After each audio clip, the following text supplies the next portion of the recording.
Salut! Tu es jeune? Tu es étudiant ou pas? Et tu aimerais investir en immobilier? Bah écoute, c'est peut-être une vidéo qui va t'intéresser.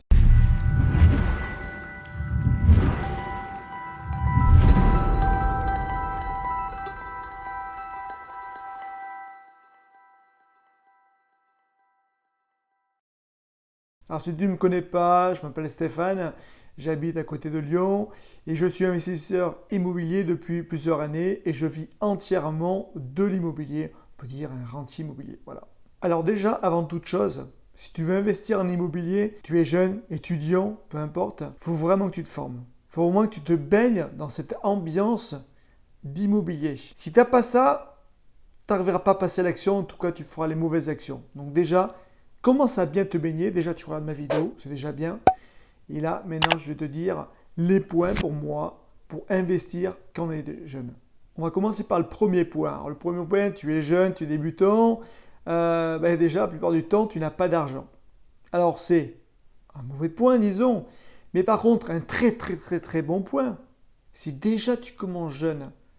Moi, par exemple, j'ai commencé très tard, après la quarantaine. Donc, franchement, voilà, je ne vais pas dire que c'est pas bien, mais si tu commences à 18-20 ans, tu vas voir l'évolution, mais ça va être fantastique. Donc là, je vais te donner vraiment les points intéressants pour vraiment investir en immobilier quand tu es jeune. Le premier point, pour avoir l'argent, alors peut-être les banques vont être un peu au début réticentes à te prêter. Il y a peut-être un moyen. C'est peut-être déjà tes parents. Ça peut être aussi tes amis. Ça peut être aussi la famille proche. Et tu leur expliques ton projet, tout simplement parce que eux, ils n'ont pas la connaissance. Et toi, c'est pour ça que je te dis en début de vidéo, tu as déjà commencé à apprendre un peu l'immobilier. Donc déjà, tu le sais. Tu sais qu'est-ce qu'il y a à faire. Eux, par contre, ils n'ont pas ça. Par contre, ils ont peut-être l'argent. Donc tu as peut-être déjà une union de tous les deux. Ça peut être très intéressant comme plan. Toi, tu rapportes les connaissances, eux, ils apportent l'argent et vous faites le projet. Alors seul ou à plusieurs. Deuxième point, alors c'est un point qui est assez décrié, tout ça. Moi je suis partagé, c'est franchement à voir. Tu peux avoir un prêt étudiant. Alors oui, le prêt étudiant n'est pas que pour les études, hein. On peut l'utiliser, un peu détourné pour autre chose. Si toi, personnellement, les études, écoute, c'est pas ton truc, utilise ton prêt étudiant comme un prêt immobilier. Euh, Ça fonctionne. Et il y en a qui l'ont fait et ça marche très bien. Petite astuce. Ni pour ni contre. À toi de voir. Alors, bien sûr, tu peux aussi demander un prêt mobile à ta banque.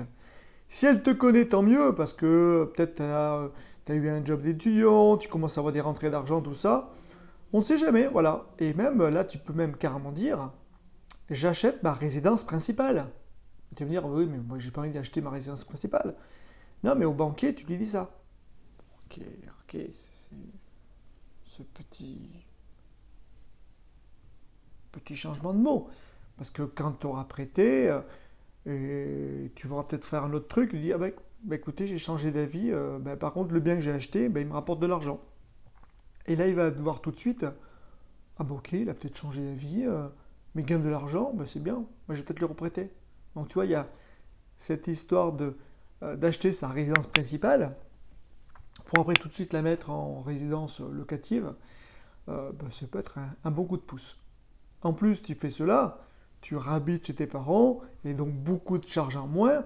Et là, en plus, même tes parents ou ta famille vont dire, c'est super, attends, il a eu un prêt, ça lui rapporte de l'argent chaque mois, je vais peut-être le suivre. Donc peut-être le deuxième bien, là, ils vont te prêter de l'argent. Tu vois, il y a plein de trucs à faire. Vraiment, forme-toi et passe à l'action. Et après, si tu débutes, ça n'a pas vraiment d'argent, ainsi de suite, te dire, mais je ne peux pas le faire tout de suite. Ok, ne le fais pas tout de suite. Mais déjà, tu peux te former. Et surtout, tu peux garder un trésor de guerre. Et oui, épargne, c'est vraiment important. C'est vrai, quand on est jeune, on veut le dépenser partout, on a le moins de petits salaires, hop, on le dépense. Moi, si j'étais toi, hein, ce que j'ai fait en plus. Mais si j'étais toi, j'en mettrais un bon parti, hop, en trésor de guerre. Et le jour où tu vas passer à l'action, là, tu auras un beau petit pactole à dire à la banque, en fait, j'ai ça comme argent.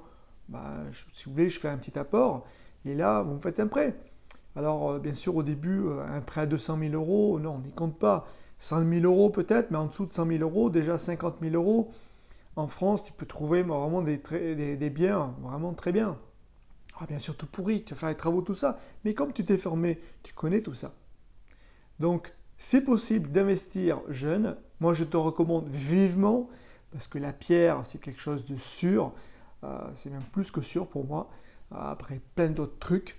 Donc voilà, forme-toi, passe à l'action et surtout, bah, écoute, fais-le plus vite. Imagine quelque chose. Tu fais ça à 20 ans. Et je sais pas, on t'accorde un prêt sur 15 ans, 20 ans, allez, on va dire 20 ans. À 40 ans, si tu as encore ton bien, il est totalement à toi. Totalement à toi. Il n'est plus à la banque, il est à toi. Imagine le loyer que tu as.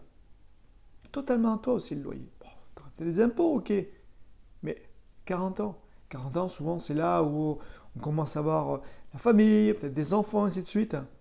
Et là, tu peux dire, tu es vraiment propriétaire. Donc, pense à ça assez jeune. Si tu regardes cette vidéo, franchement, c'est top. Donc, passe à l'action. Et franchement, si tu as moins de questions, n'hésite pas. Et bien sûr, tu peux t'abonner parce que je sais que tu n'es pas abonné. Non, non, tu n'es pas abonné. Donc, abonne-toi, s'il te plaît. Et moi, je te dis à bientôt pour une prochaine vidéo. Salut!